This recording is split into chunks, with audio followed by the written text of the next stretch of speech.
fille de mon peuple. Je suis dans la tristesse, l'épouvante me saisit. N'y a-t-il point de bons mangalades? N'y a-t-il point de médecins? Pourquoi donc la guérison de la fille de mon peuple ne s'opère-t-elle pas? Kwa sababu ya maumivu ya binti ya watu wangu nimeumia mimi. Nimevaa kaniki, ushangaa umenishika. Hapana mafuta ya zeri katika Gileadi, wala hakuna mponyesha kule. Kwa nini basi binti ya watu wangu hawakupata kupona? Père Céleste et Tout-Puissant, nous venons auprès de toi ce matin, Seigneur. Nous croyons que c'est toi qui es le plus fort. Viens maintenant dominer nos esprits ce matin. Tout mauvais esprit qui ne confesse pas le nom de Jésus, nous les chassons d'ici au nom du Seigneur Jésus. Éternel notre Dieu, nous nous abandonnons à toi, Seigneur. Nourris-nous ce matin au nom du Seigneur et Sauveur Jésus-Christ.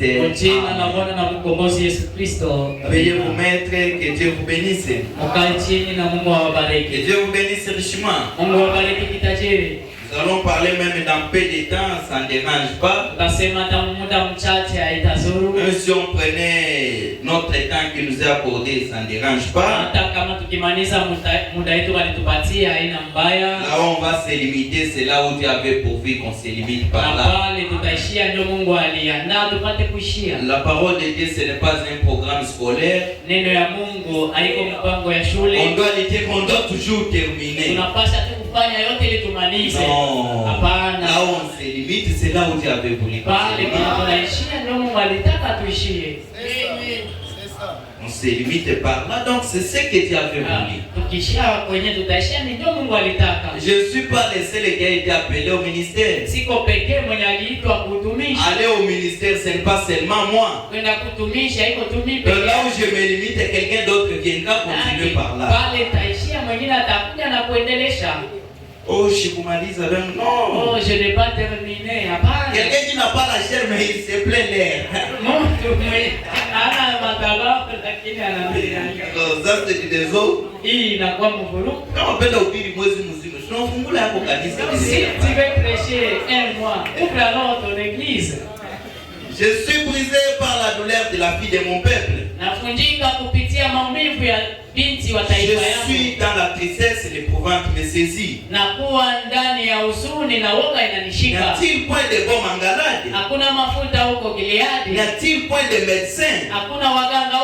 Pourquoi donc la guérison de la fille de mon peuple ne s'opère-t-elle pas? Jérémie chapitre 9 verset 1. Oh, si ma tête était remplie d'eau, si mes yeux étaient une source de larmes, je pleurerai jour et nuit les morts de la fille de mon peuple. Nous avons commencé notre sujet, la maladie de l'âme. Nous avons vu que ce qui tue aujourd'hui, c'est les péchés. Le cancer ne tue pas, mais les péchés, c'est ce qui tue la chose qui devrait vivre éternellement. Mais ce corps ici mourra. Tout ce que vous pouvez faire, ça va mourir.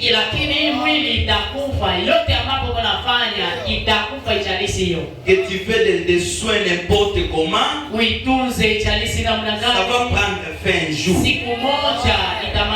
Alors la chose qui ne peut pas prendre fin, c'est votre âme. Et c'est ce que Dieu appelle la mort. C'est lorsque votre âme se sépare avec lui. Nous avons dit c'est pourquoi tous les hommes ont peur de la mort. Avoir peur de la mort ne veut pas dire que tu n'es pas sauvé, non. Parce que la nature en toi n'a pas été créée pour la mort. Et aussi tu es chrétien, tu peux mourir alors. Amen, c'est ça. Écoutez ce que Frère Branham dit dans les douleurs d'enfantement. Sikia kile ndugu Branham anasema ndani ya machungu ya kuzaa. Paragraphe 45 avant de commencer. Kifungu ya 45 mbele ya sisi kuanza. Il dit ceci. Anasema hivi. Nous constatons que les gens, tunachunguza kwamba watu, peu importe combien ils sont âgés, ijalisi mara ngapi wanakuwa wakubwa, combien ils sont malades, mara ngapi wanagonjwa, quel que soit leur état, ijalisi hali yao, ils réclament la vie à grand cri. Wanaomba uzima kwa sauti kubwa. En effet, kwa hiyo ça prouve qu'il y a une vie quelque part. Inahakikisha kwamba kuna kwa uzima nafasi moja. Où nous vivons. Ambapo tunaishi. Vivons pour toujours. Tuishi kwa ajili ya milele. Remarquez comment c'est parfait. Na mchunguze namna gani inakuwa kamilifu. C'est parce qu'il y a une vie éternelle quelque part. Ni kwa sababu nafasi moja kuna kwa uzima wa milele. C'est pourquoi l'homme étant dans cette chair, sio maana mtu akiwa ndani ya mwili, il aspire commencer à vivre cette vie étant dans cette chair. Anaugua kuanza kuishi ile uzima wakati angali mwili kimwili. Mais chose difficile. Lakini ni kitu kigumu. Pourquoi la guérison de la fille de mon peuple ne s'opère-t-elle pas? Kwa nini uponyaji ya binti wa watu wangu haifanyike? Jérémie nous a dit, Yeremia alituambia, c'est parce qu'il pense à la légère la plaie de la fille de mon peuple. Ni kwa sababu wanatunza kirahisi rahisi kilonda ya binti wa watu wangu. Parce que les médecins qui sont censés soigner, kwa maana mganga anastahili kutunza, ils ne soignent plus comme il faut. Atunze tena kisi naofa. Au lieu de donner le comprimé qui devrait soigner, bali ya kupana madawa ilipasha kutunza. Mais les médecins donnent des comprimés qui ne pourront pas porter la vie. Lakini mganga anatoa madawa ambapo haiwezi. Juste pour satisfaire les malades, ajili tu ya kumtoshelea mgonjwa, mais non pour soigner la maladie. Ni hapana kwa ajili ya kuponya magonjwa. C'est qu'un bon médecin ne devrait pas faire. Ile ambapo mganga angalipasha kufanya. Nous avons donné l'exemple d'un médecin. Nilitoa mfano ya mganga. Lorsqu'il soigne un enfant, wakati anatunza mtoto, peut-être l'enfant pourra même l'inciter. Labda mtoto anaweza kumtusi. Mais comme le médecin est censé soigner cela, lakini sio vile mganga anastahili kutunza. Il ne pourra pas considérer cela. Hawezi kuchukua ile. Même si l'enfant ne lui parle plus, hata kama mtoto aongee tena, mais lui il va regarder la vie de l'enfant. yeye atachunguza tu uzima wa mtoto. Et dans l'église, il y a les enfants spirituels ici. Na ndani ya kanisa kuna kwa watoto wa kiroho. Tu peux prêcher ici. Unaweza kuhubiri hapa. Et il te dit que tu l'as prêché. Na anakuambia kwamba ulimhubiri. Et si toi en tant que médecin tu regardes les caprices des enfants spirituels, wewe mganga ukiangalia ile masara yule mtoto wa il kiroho, viendra juste pour les satisfaire. utakuja tu kwa ajili ya kumtosheleza. Mais la maladie ne sera pas soignée. Lakini magonjwa haitatunzwa. Qu'il te parle ou qu'il ne te parle pas, akuongeleshe au hapana. mais toi soigne-lui d'abord. Wewe mtunze kwanza. Parce que tu ne seras pas jugé à cause de son état spirituel. Kwa maana hutahukumiwa kulingana na hali yake ya À kiroho. cause de son état physique. Hali yake ya Mais kimwili. c'est son état spirituel. Lakini ni hali yake ya kiroho. On va te demander en compte. Ndio ile Toi watakusambisha. tu vois ce qui ne marche pas. Wewe unaona kile kiende. Mais comme il te donne l'argent, Vile anakupatisha tu caches ses péchés. unaficha Mais tu masaa. es en train de tuer la personne. Lakini uko na mume ule mtu.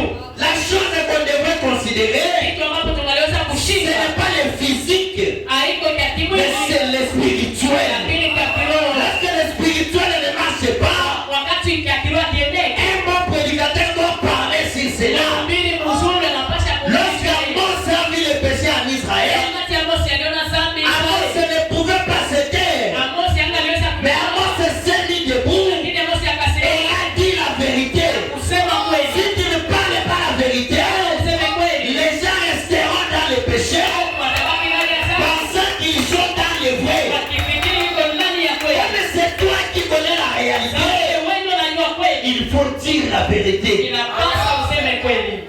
Si pendant que miadi. Oh, mashene Donc tu n'es pas un prédicateur. manake wewe si mhubiri.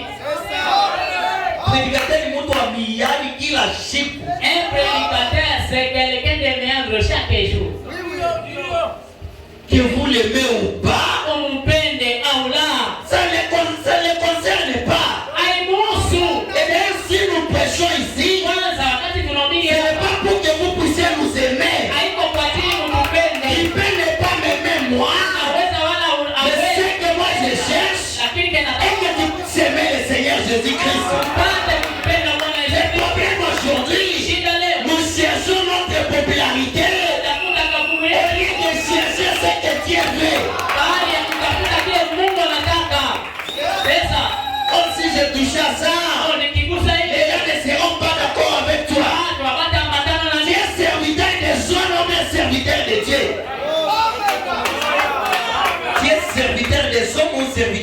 Dieu. tunakuwa mtumishi wa watu au wa Mungu. Mais si tu es serviteur de Dieu, Lakini kama unakuwa mtumishi wa Mungu, cherche ce que Dieu aime. tafuta kile Mungu Même anapenda. si tout le monde me rejetait, Hata kama watu wote mais si je wananichukia, suis en ordre avec mon Dieu, ili nikiwa sawa ça sawa ne m'importe pas ile hainihusu.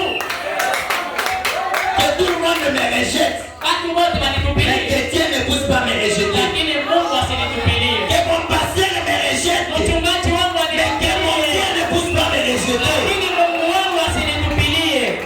Amen. Les gens pensent à la légère. Watu wanatunza kirahisi rahisi Appelé de la fille de mon peuple. kilonda ya binti wa watu Et c'est wangu. là que les hommes sont en train de mourir sur les bancs de Na l'église. ni pale ndio basi iko nakufa kumumbali ya Il kanisa. est sur les bancs, Iko kumumbali il est plein de péchés. lakini anachana dhambi. Dans les bancs, Ndani ya mais mbao déjà cadavre. lakini mauti Parfois, mara ce nyingi n'est pas son erreur, haiko kosa mais c'est yake, la faiblesse du haut de la ni chair. udhaifu wa madhabahu. Écoutez ce que Frère Branham dit. Sikia kile ndugu Branham anasema, Entendre, reconnaître et agir sur base de la parole. kusikia, kutambua na kutenda kuhusu neno la Mungu. 21 février 1960, Tarehe 21 mwezi wa pili mwaka wa paragraphe 16, 161. kifungu yake ya C'est ce qui 161. a causé des ennuis à l'église aujourd'hui. Ni njoo kile kilileta shida mkanisa leo. C'est toi des prédicateurs instruits Hao wahubiri wengi wenye walisoma sans la nouvelle naissance par l'esprit. bila kuzaliwa mara ya pili kupitia Roho. C'est ce qui cause des ennuis aujourd'hui. Ndio inaleta shida. Ok, je connais bien parler français, Kwa hivyo tu anajua kusema je Kifaransa, suis intelligent, nakuwa na elimu, je peux prêcher. naweza Ce kuhubiri. n'est pas ça. Haiko ndio ile. Des hommes et des femmes Wanaume na mwanamke qui aiment écouter des discours intellectuels wenye wanapenda kusikia hotuba ya kimasomo plutôt que la prédication de la puissance de la résurrection du Seigneur Jésus-Christ. kuliko kusikia mahubiri ya uwezo ya ufufuko ya Bwana Yesu Kristo. Même dans l'église aujourd'hui, Hata mkanisa leo les gens aiment seulement des histoires. watu wanapenda tu ni maadili, Lorsqu'on prend la parole, lakini wakati unachukua neno tunachoka na Bible. nous sommes fatigués. Et si c'était des histoires, Lakini ingalikuwa ni les maadili, gens seront contents. watu watafurahika.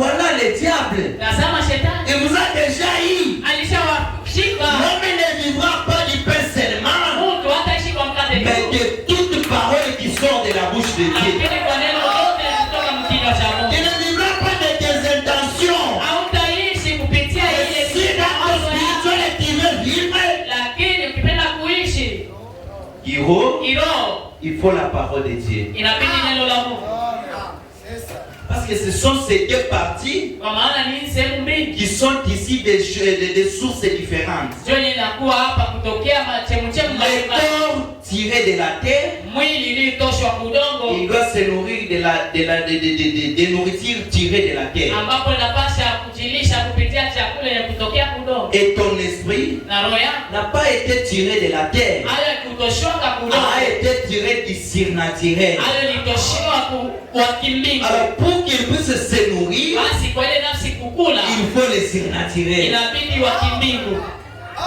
Et toi tu nourris seulement le corps, Wewe unalisha tu mwili, tu soignes seulement le corps. unatunza tu mwili.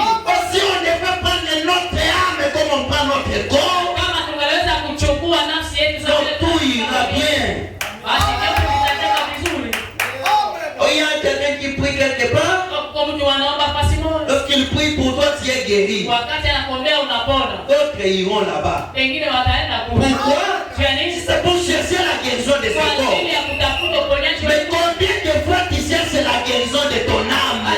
mara ngapi uko unatafuta uponyaji wa nafsi yako?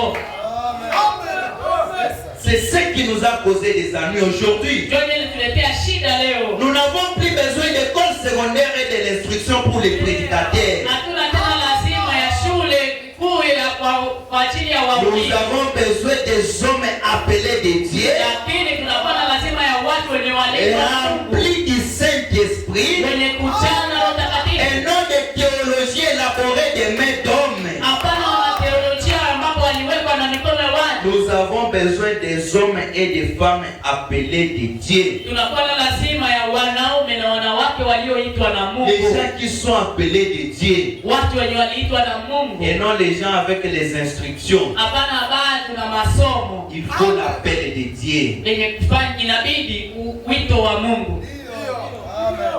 Dans les messages, Ndani ya il y ujumbe a beaucoup qui vont regretter. kuna wengi ambapo Parce watasangaaka, que beaucoup ont oublié l'objectif de croire ces messages. kwa maana wengi walishasahau ukomo ya kuamini ujumbe. Souviens-toi d'abord lorsqu'on t'avait baptisé. Ujikumbushe kwanza wakati ulibatizwaka. Pourquoi tu avais pris la décision d'être baptisé? Njia nini ulichukuaka mpango wa kubatizwa? Est-ce que c'était pour suivre un homme? Eti ilikuwa kwa ajili ya kupata mtu? C'était pour suivre quelqu'un? Ilikuwa kwa ajili ya kupata Mais mwingine? c'était pour ton salut. Lakini ilikuwa ni kwa ajili ya wokovu wako. Est-ce que c'était pour acquérir des connaissances dans la tête? Eti ilikuwa tu kwa ajili upate ujuzi ndani ya kichwa? C'était pas pour ça. Haikuwa kwa ajili ya Mais hiyo. c'était d'abord pour ton salut. Kwanza ilikuwa kwa ajili ya wokovu wako. Mais est-ce que tu as déjà atteint ton objectif? Eti ulishafikia ukomo wako? Si tu n'as pas encore atteint l'objectif là, Kama hauyafikia kule ukomo, cherche d'abord l'objectif. tafuta kwanza ukomo yako ya kuamini. Parce que c'est ce qui va te sauver. Kwa maana ni ile ndio itakuokoa. Sans le Saint-Esprit, tu ne seras pas sauvé. Bila Roho Mtakatifu hautaokolewaka. Toi qui es dans les messages ici, Wewe mwenye uko ndani ya sans ujumbe, le Saint-Esprit, tu ne seras pas sauvé. bila Roho Mtakatifu Tu ne hautaokoka. seras même pas une vierge folle. Hautakuwa hata bikira mpumbavu. C'est ça. Oh frère, Oh ndugu, apporte-nous des choses des aigles. tuletee vitu vya matai. Apporte-nous des choses des aigles. Tupatie sisi vitu vya La matai. nourriture des aigles. Chakula ya matai. Ce sont des paroles que le diable vous a déjà eues dans les messages. Hicho maneno ambapo shetani alishawaewina kwa ujumbe. Tu vois quelqu'un qui réclame la nourriture des aigles, Ila mtu mweko anaomba chakula ya matai. de petites nourritures là, incapable d'abord de digérer cela. Kule kwa chakula kidogo, hana hata uwezo ya kuicheua. Bouille-toi à ouest. Selemani bui, tienga. Comment tu vas supporter les foufous? Mara ngapi utakufilia kukali? Et c'est pourquoi tu vas arriver à commencer à adorer Branham. Ndio maana utafikia kwanza kumwabudu Branham. Parce que tu sautes des niveaux. Kwa maana uko na duka mahatua. Cherchez premièrement Tafuteni kwanza la paix, salama la sanctification, na utakaso. sans laquelle personne ne verra le Seigneur. Bila hiyo hakuna mtu atamuona Bwana. La paix avec ton voisin, il n'y en a pas. Salama wewe na jirani yako hakuna. Frère, lorsque les sept sont ouverts, Wakati mihuri saba ilifunuliwa, mais ouvre d'abord les sept sont à côté de ton voisin. funua kwanza mihuri saba pembeni ya jirani yako. Que ton voisin puisse sentir d'abord la puissance de cet tonnerre. Jirani yako apate kusikia kwa uwezo ya ngurumo saba. Quand les sept sont dans la bouche, Lakini mihuri saba tu mkinywa. parce que les sept sont ouverts, frère, Wakati mihuri saba ilifunuliwa, une puissance est sortie. uwezo Mais ulitoka. cette puissance-là est où? Basi ile uwezo iko wapi? Est-ce que la puissance est en toi? Eti ile uwezo ingaliko? Parce que c'est l'orgueil ça. Ni kiburi, kiburi. Écoutez, Sikia.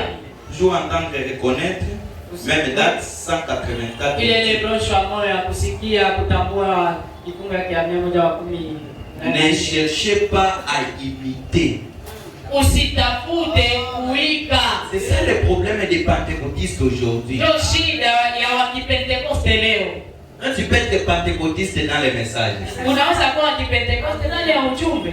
Et donc tu penses que la sanctification c'est ça être pentecôtiste. Unafikiria kwamba utakaso tu kuwa wakipentekoste. Donc c'est toi qui es pentecôtiste. Ni wewe ndio unakuwa Parce que wakipentekoste. tu cherches à imiter des choses. Kwa maana uko unafanya tu kapata kondo. Ne cherchez pas à imiter. Usitafute C'est kuiga. ça le problème de l'église aujourd'hui. Ndio shida ya kanisa leo. Il y en a beaucoup qui cherchent à imiter Uko mengi watafuta kuiga. ceux qui ont le Saint-Esprit. Wale wenye kuwa na Roho Takatifu. Il y a ceux qui cherchent à imiter ceux qui ont le Saint-Esprit. Uko wengi watafuta kuiga wenye kuwa na Roho Ton Takatifu. Saint-Esprit à moi Roho Takatifu ne yako sera pas ton Saint-Esprit. haitakuweka yako Et la wewe. manière que Dieu va m'utiliser, Kama ile Mungu ça ne sera pas de la manière que Dieu va t'utiliser. haiko ndio vile Mungu atakutumikisha. C'est ça le problème de l'homme aujourd'hui. Shida ya watu leo Il a envie seulement les dons qui se trouvent dans son frère. iko na tamania tu sawani iko ndani ya ndugu Et parce yake. que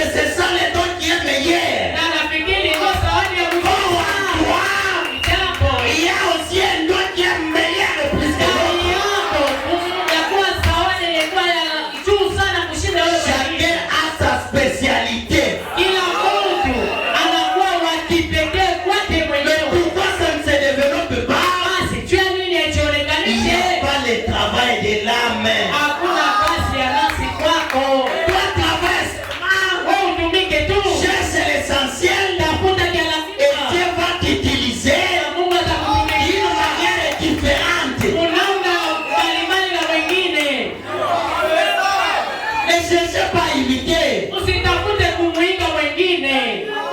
Comme l'autre fait comme ça. Vile huyo anapaka hivi. Et c'est lui qu'on dit qu'il a le Saint-Esprit. Mais c'est ça le signe d'un homme rempli du Saint-Esprit. Et toi tu commences à faire la même chose. Dans Saint-Esprit,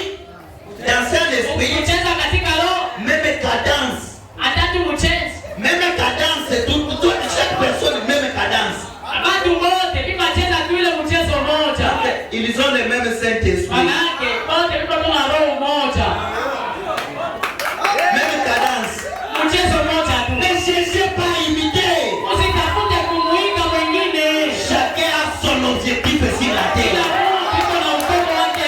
Et toi qui imites encore, tu seras jugé pour cela. Tu seras jugé. Ne cherchez pas à imiter. Le Saint-Esprit ne s'imite jamais.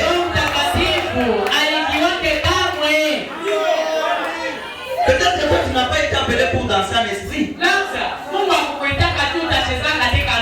quand tu danses pas, tu n'es pas rempli du Saint-Esprit.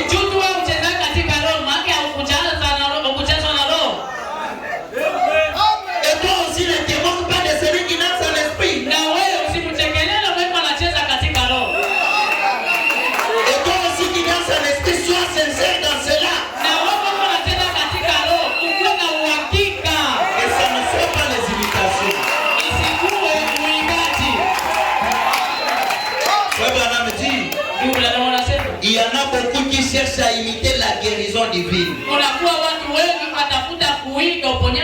a prié pour les malades et ils sont guéris. Là aussi je vais prier, ils seront guéris. Est-ce que prier pour les malades, c'est ça d'abord l'objectif? Frère Branham dit, ça c'est le secondaire. Moi j'ai prié pour les malades. Je suis un prédicateur puissant. Qu'est-ce que tu appelles la puissance? Guérir les malades, c'est ça la puissance? La puissance, c'est sauver les âmes.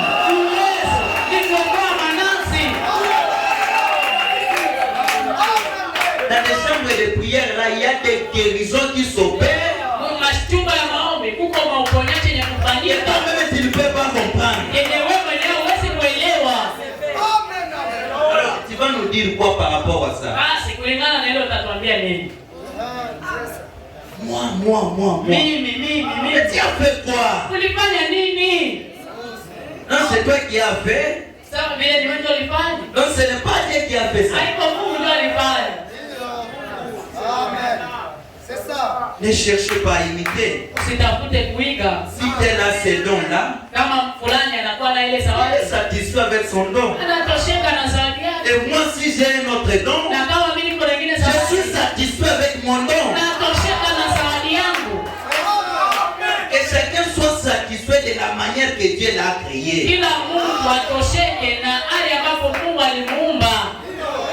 Il y en a beaucoup qui cherchent à imiter diverses choses de Dieu. Vous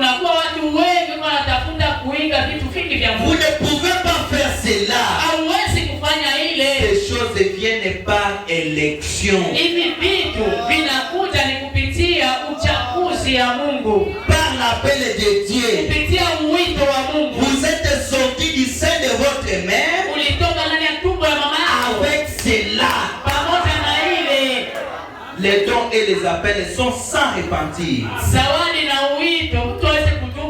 Oh là là, c'est vrai. Vous ne pouvez pas faire de vous-même ce que vous n'êtes pas. Tu feras tout. Tu ne seras jamais comme moi. Je ferai tout. Je ne serai jamais comme toi. Qu'est-ce qu'il faut? Que chacun travaille dans son carreau. Que chacun développe ce que Dieu l'a donné.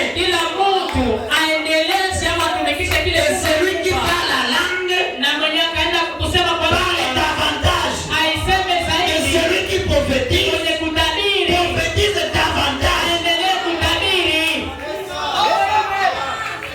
On n'a pas dit que celui qui imite davantage. Hapa kusema mwenye kuiga endelee kuiga, Et que celui qui se suit, na mwenye kujichafua se suit davantage. aendelee kujichafua. Lorsque tu imites, tu te suis toi-même. Wakati unaiga unajichafua mwenyewe. La préparation, Matayarisho 11-11-53, paragraphe 1, partie B. iliyotiliwa tarehe 11 mwezi wa 11 mwaka wa Eh bien, mema. laissez-moi expliquer cela une fois de plus, Acha nifasirie hii mara nyingine tena, afin que vous puissiez parfaitement comprendre. ili mupate kuelewa kabisa vizuri. Les dons et les appels sont sans repentir. Zawadi na uwito haiwezi kutubiwa. Les savez-vous? Eti mnaijua? Vous ne pouvez jamais faire de vous-même ce que vous n'êtes pas. Hauwezi kujifanya wewe mwenyewe kile kenye hauko. De vous-même. Wewe mwenyewe. Donc celui qui peut faire de vous ce que vous n'êtes pas, Mwenye anaweza kufanya kwako wewe kile kenye hauko. ce n'est pas toi, mais c'est Dieu lui-même. Lakini ni Mungu mwenyewe.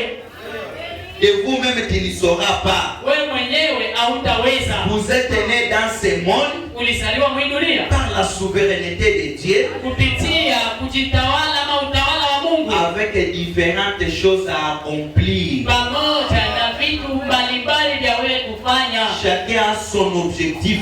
Kila mtu iko na ukomo wake hapa dunia. Et il y a d'autres que Dieu avait envoyés Na kuna wengine ambapo Mungu alituma juste pour secouer les enfants de Dieu. kwa ajili tu ya kutikisa watoto wa Mungu. Il te bouscule, Anakutikisa alors ça te pousse à prier. na ile na kusukuma uombe. Et si toi tu imites la personne là, Lakini kama ukimwiga ule mtu, tu as perdu ton objectif. unapoteza ukomo wako. Lui, c'est ça son travail. Ule ndio kazi yake, Mener les désordres. kufanya tu mvurugo. Alors toi qui es derrière la personne, Na wewe uko nyuma ule mtu, quelle sera ta suite? basi mwisho wako utakuwa namna gani? Amen. Prenez un homme qui désire devenir un prédicateur Chukua mtu mwenye anatamani kuwa mhubiri et qui va acquérir une instruction, na yeye ataweza kupata mafunzo fulani. il ne deviendra jamais un prédicateur. Ule mtu kamwe hata kuwaka mhubiri, Il peut devenir un conférencier. anaweza kuwa tu mtu wa mahotuba. On vient, c'est comme si on était venu en conférence. Tunakuta mkanisa ni sawa vile tulienda kuseminari, Comme si on apprenait les cours d'anglais. sawa vile tulikuwa naitaka ile kuru ya anglais. Là où vous avez commencé, là où vous allez finir, tu ne comprends pas. Kwenye mkaanzia na kuishia hautajua, Et à la sortie, na pakutoka tu n'as rien compris. haukuelewa hata kitu. Donc c'est comme si tu t'es privé. Ni sawa vile walikufukuza, Tu t'es privé de toutes ces choses-là. ulijikata tu kufuata vile vitu vyote Et tu n'as rien bénéficié. na haukufaidia hata Il kitu. sera juste un conférencier. Atakuwa tu mtu wa mahotuba, Un conférencier. mtu wa miongezi tu, Mais tu ne seras jamais un prédicateur. hata kuwaka kamwe Un mhubiri. prédicateur peut prêcher même pendant 5 minutes. Mhubiri anaweza kuhubiri dakika 5, Mais une âme sera édifiée quelque lakini part. nafasi moja, nafsi moja itajengwa. C'est Dieu qui appelle les prédicateurs. Ni Mungu yeye kuitaka wahubiri. C'est vrai. Ni kweli. Voyez? Unaona? Et vous pouvez chercher à devenir. Na unaweza kutafuta kuwa, Vous pouvez chercher à devenir un chanteur. unaweza kutafuta kuwa mwimbaji Et vous vous exercez à chanter les ténors na unajifundisha kuimba tenor d'une petite voix aiguë pendant 4 ou 5 heures par jour. kwa sauti moja kanyororo hivi, ukiimba saa Ou 5 quelque chose de ce genre. au vitu kama na hii, Vous ne deviendrez jamais un chanteur. kamwe hautakuwaka mwimbaji. Tu feras tout. Utafanya yako On yote, va nous faire seulement des bruits ici. utatuletea tu makelele hapa. On est chanteur. Unakuwa mwimbaji, asalikaka mwimbaji. Voilà. C'est vrai. Ni kweli, Nous ne devons pas imiter. hatuwezi kuiga. En cherchant à imiter un chanteur, Wakati ukitafuta kumwiga mwimbaji, c'est par là où lorsque tu vas faillir, ni pale ndio wakati utaanguka. il y aura la haine qui va se développer. Tazama chuki ambapo itainuka juu ya. En cherchant comment imiter un prédicateur, Wakati unatafuta kumwiga mhubiri lorsque fulani, tu vas faillir, wakati utashindwa, il y aura la haine qui va se développer. Kutakuwa chuki yenye itainuka juu yako. Comment lui seulement peut y arriver? Juu ya nini tu yeye anaweza kufikia? Comment lui seulement? Juu ya nini tu Il yeye? a été créé pour cela. Yeye aliumbiwa juu ya kuhubiri. C'est pourquoi il y a la haine aujourd'hui. Ndio maana leo chuki iko Ce sont tele. les imitateurs qui sont entrés. Ni waimbaji ndio waliingia. Comme ils prêchent de la manière comme ça, Kama anahubiriaka hivi, moi aussi je vais chercher comment faire ça. na mimi nitatafuta kuhubiri vile Tu ne vile. sauras pas. Hautajuaka. Tu ne sauras pas. Hautajua vile. Écoutez, Sikia, dans l'influence, ndani ya mvuto Prêcher 14, 11, 63, paragraphe 58. kwa mwaka wa 63 kifungu ya 58. Frère Branham dit, Ndugu Branham anasema, ne cherchez jamais à prendre la place de quelqu'un d'autre. usitafutake kamwe kuchukua nafasi ya mwingine mtu. En aucun cas ne cherchez pas à prendre la place de Hata quelqu'un d'autre. kuchako lolote usitafutake kuchukua nafasi ya mwingine. Sinon la haine va se développer. Kama sivyo, chuki itainuka kwako. Et dès que la haine se Na développe, wakati chuki inakuja, ça sera facile de prendre les couteaux et poignarder. itakuwa rahisi uchukue upanga na kumchoma mtu. Ça sera facile de tuer ton prochain. Itakuwa rahisi kuua jirani Parce yako. qu'en toi, il y a déjà la haine qui s'est déjà développée. Ndani yako chuki ilishainuka. Ne cherchez jamais à prendre la place de quelqu'un d'autre. Usitafutake kamwe kuchukua nafasi ya mwingine. Si ton frère est béni aujourd'hui, Kama leo ndugu yako akibarikiwa, acclame pour ton frère. piga makofi kwa ajili ya ndugu Si yako. toi tu es béni aujourd'hui, Kama ukibarikiwa leo, ne t'enorgueillis pas. usijae na kiburi. Mais la bénédiction de ton frère Lakini mibaraka ya ndugu yako est devenue question de moquerie et problème. inakuwa machekeleo na mashida kwako. Le mariage de ta sœur, Ndoa ya dada comme yako, elle était ton ami, kama alikuwa rafiki yako, ça c'est la haine. ile ni chuki. Chacun a son temps. Kila mtu na wakati wake. Même si vous êtes les jumeaux, Hata mkikuwa mapacha, vous ne pouvez pas agir de la même manière. hamwezi kutenda namna moja. Et les bénédictions de Dieu ne viendront pas le même jour sur vous. Mibaraka ya Mungu haitakutana ile siku moja juu yetu sisi Chacun a sote. son jour Kila mtu iko na siku et a yake son temps. na anakuwa na wakati Si wake. ton temps n'est pas encore là, Kama wakati wako yafika, acclame pour celui que le temps est arrivé. umfurahikie wewe mwenyewe inafika. Et tu es venu la haine dans les messages. Lakini wewe unaleta chuki ndani ya La ujumbe. haine est venue où? Chuki ilitoka wapi? Est-ce que tu as récolté ça? Wakati ulipata Où ile. est-ce que tu as récolté ça? Wapi ulipata ile? Même les prédicateurs, c'est dangereux. Hein? Hata wahubiri wanakuwa hatari. Son prochain prêche Jirani yake anahubiri ama mwenzake, et il commence à détruire cela. na anaanza kuharibu mahubiri ya mwenzake, Et il ne sera pas content. na hata furahika, Mais il veut seulement lors de sa prédication lakini anapenda tu wakati wa mahubiri qu'on puisse acclamer pour lui. ampigie tuwe makofi. Mais même toi aussi, Dieu ne pourra pas t'élever. Hata na wewe Mungu hawezi kukuinua vile. Si tu n'es pas content de l'élévation de ton frère, Kama ufurahikie kuinuliwa na ndugu à yako, aucun jour Dieu ne pourra pas t'élever. hata siku moja Mungu hawezi kukuinua. Amen. Soyons contents des bénédictions de nos frères. Tufurahikie mibaraka ya ndugu yetu. Si tu parles en bien de ton frère, Kama ukisema mema ya ndugu yako, on parlera aussi en bien de toi. na wewe watasema wema yako. Mais si tu parles en mal, Basi ukisema ubaya il ndugu y aura yako, aussi quelqu'un qui parlera mal de toi. mwingine mtu atakusemea ubaya. Sasa Et tout ce que nous pouvons faire, na yoyote tunaweza kufanya, un jour nous allons récolter cela. siku moja tutaivuna. Si toi tu ne récoltes pas ce que tu fais, Kama wewe ufunake vile vinafanya, même tes enfants vont récolter cela. hata watoto yako wataifunaka. Si tes enfants ne récoltent pas cela, Kama watoto wako wakuivuna, même tes petits-fils vont récolter. hata wachukuu yako watafunaka ile. Donc si tu veux les bénédictions de ta famille, Na kama ukipenda ni baraka ya jamaa yako, commence maintenant à investir une bonne vie pour tes enfants. anza kuweka hazina ya maisha mzuri kwa ajili ya watoto wako. On prend l'exemple. Tunachukua mfano, Peut-être quelque part dans un village, labda pasi moja mkijiji huko, ton papa était venu, il avait sauvé ce village-là. baba yako alikuja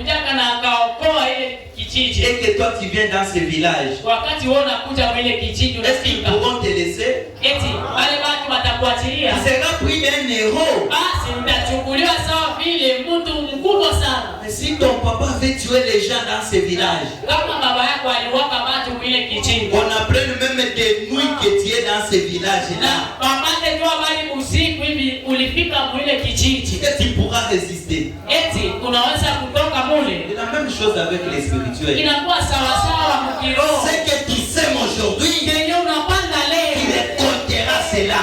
utavuna. Tu sèmes la haine aujourd'hui, Unapanda chuki tu leo récolteras la haine un jour. utavuna ile chuki siku moja. Tu sèmes des moqueries aujourd'hui, Unapanda tu machekeleo vas récolter cela utavuna machekeleo tôt ou tard. hata zamani. Ne cherchez pas à imiter un autre. Usitafute kumwiga mwingine, Restez tel que vous êtes. ubakie vile ulivyo. C'est ce qui ruine toujours les dons que Dieu envoie sur la terre. Chenye kuharibu kila siku zawadi yenye Mungu kutuma kudunia. Quelqu'un peut avoir un bon don, Mtu anaweza kuwa zawadi ya mzuri, mais comme il cherche à imiter quelqu'un, lakini sasa bila anatafuta kuiga mwingine, ça se ruine. basi zawadi yake inaharibika ya mzuri. Chacun a son objectif. Kila mtu anakuwa na ukomo wake. Et moi, je ne peux pas te suivre dans tes bêtises. Na mimi siwezi kufuata mwile uovyo yako. Peut-être tes bêtises, c'est ça ton objectif. Labda uovyo yako ndio ukomo wako. Peut-être qui ont été créés juste pour la perdition, ils sont là. Kwa hivyo baliumbiwa tu kwa ajili ya upotevu. Biko pale. Alors toi, l'élu de Dieu, Basi wewe mchaguliwa wa Mungu, tu ruines les choses que tu devrais faire pour Dieu, unaharibu vitu ambapo ulipaswa kumfanyisia Mungu juste pour imiter quelqu'un d'autre. kwa ajili tu ya kuiga mwingine mtu. Ne cherchez pas à imiter. Usitafute kuiga. Nous trouvons trop d'imitations charnelles Tunakuta uigaji mingi ya kimwili. et nous trouvons quelqu'un qui essaye de copier un autre. Tunakuta mtu yuko anatafuta kuiga mwingine. 61 dit Makumi sita na moja que anasema. vous êtes tout aussi important que Billy Graham, Na unakuwa pia walazima sana sawa vile Billy Graham, Oral Robert Oral Robert ou l'un des hommes célèbres. au mmoja ya watu wa kafumu Vous sana. êtes tout aussi important Na unakuwa pia walazima sana tant que vous restez à votre place. wakati wote unabakia nafasi yako. Lorsque tu restes à ta place, Wakati unabakia nafasi tu yako seras important. utakuwa Mais walazima. dès que tu quittes ta place, Lakini wakati tunatoka tu nafasi n'as yako plus d'importance. hauna tena lazima ama thamani. Donc on a dit, Ndio bwana anasema tant que vous restez à votre place, wakati wote unabakia nafasi yako. sinon Kama sio vous ne servirez à rien du tout. hautafaidia hata kidogo. Oh, moi je chante bien. Mimi naimbaka Mais mzuri. si tu quittes ta place, Basi ukitoka nafasi yako tu ne serviras à rien. hautafaidia tena mtu na Je kitu. suis un bon interprète. Na kwa mtafsiri Si mzuri tu quittes ta place, ukitoka nafasi tu ne yako serviras à rien. hautafaidia mtu na kitu. Sasa Oh, comme moi je suis un grand chanteur. sasa vile bila kwa mwimbaji mkubwa J'irai même quelque part, on va me recevoir. na hata nafasi mwema Je suis un atanipokea. grand prédicateur. Na kwa mhubiri mkubwa J'irai quelque part, on va me na recevoir. nafasi mwema atanipokea. Mais la personne qui te reçoit, Basi yule mtu mwenye kukupokea c'est celui qui va te sauver. eti ni yeye atakuokoa. La personne est dans le péché. Ule mtu ndani ya sana Non, la personne qui est vraiment dangereuse, ni mtu mwanakuwa hatari sana. la personne qui fait un péché, Mtu mwenye kufanya dhambi et il quitte même l'église pour aller dans une autre na église. unatoka hata kanisa kwenda kwingine kanisa. Donc en lui, Kusema ndani yake il pense que ce qu'il a fait c'est normal. anafikiri kile ambapo alifanya ni cha kawaida. Viens voir la personne qui est dans l'erreur et il reste chez lui à la maison. Eli mtu mweko ndani ya kosa na anabakia kwake kunyumba. Dans quelle église je peux aller? Kanisa kanini naweza kwenda? Je suis dans l'erreur. Niko ndani ya kosa. Maintenant tu fais la faute, Lakini wewe unafanya tu kosa. fais des péchés, Unafanya dhambi. au lieu de te repentir, Hali ya kutubu. tu quittes l'église. Unahama kanisa. Donc en toi tu dis que Yake kwako nasema ce que j'ai fait c'est normal. kile nilifanya ni cha kawaida. Donc c'est une personne malheureuse. Ule ni mtu waole. Et ça montre même là où il se dirige. Na inaonesha hata kule ambapo iko Il naenda. ne se soucie pas de ses péchés. Ausike hata asikitike na dhambi yake. La personne ne pourra jamais te sauver. Hata mtu mmoja hawezi kukuokoa. Si on t'accueille comment? Hata akikupokea namna gani? C'est lui qui a les siennes. Eti ni yeye yuko na mbingu na kupokea. Tu as déjà fait avec celui qui a les ciels. Wewe ulishafanya maafa na ule mwenye yuko na mbingu. Et tu recouvres quelqu'un qui n'a rien à faire dans ces cas. Na unaendea kwa mtu mwenye hana hata kitu ya kufanya juu ya ile. C'est celui qui sera votre avocat. Eti ni yeye atakuwa mtetezi wako. Lui d'abord il a ses imperfections. Yeye kwanza anakuwa na kutokukamilika kwake. Et tu penses qu'il pourra te sauver. Na unafikiria kwamba anaweza kuokoa. Il regarde d'abord comment il peut être sauvé aussi. Anaangalia kwanza na kutafuta namna gani na yeye anaweza kuokoa. Et toi tu vis vers la personne là. Na wewe unakimbilia ule mtu. Lui aussi il a la charge de ses péchés. Na yeye pia anakuwa na mzigo ya madhambi yake. Il faut fuir vers l'essentiel. Inabidi kukimbilia kia lazima. Que tout le monde te rejette. Watu wote wakutupilie. Mais que Christ ne te rejette pas. Lakini Kristo asikutupilie. Que Dieu vous bénisse. Mungu awabariki. Vous serez un obstacle pour ces hommes. Utakuwa kikwazo kwa ajili ya wale Et watu. vous serez un obstacle pour vous-même. Na utakuwa kikwazo kwako mwenyewe. Et pour le royaume de Dieu. Na kwa ajili ya ufalme wa Mungu. Restez à votre place. Bakia nafasi yako. Soyez ce que Dieu a fait de vous. Na ukue kile ambapo Mungu alifanya kwako.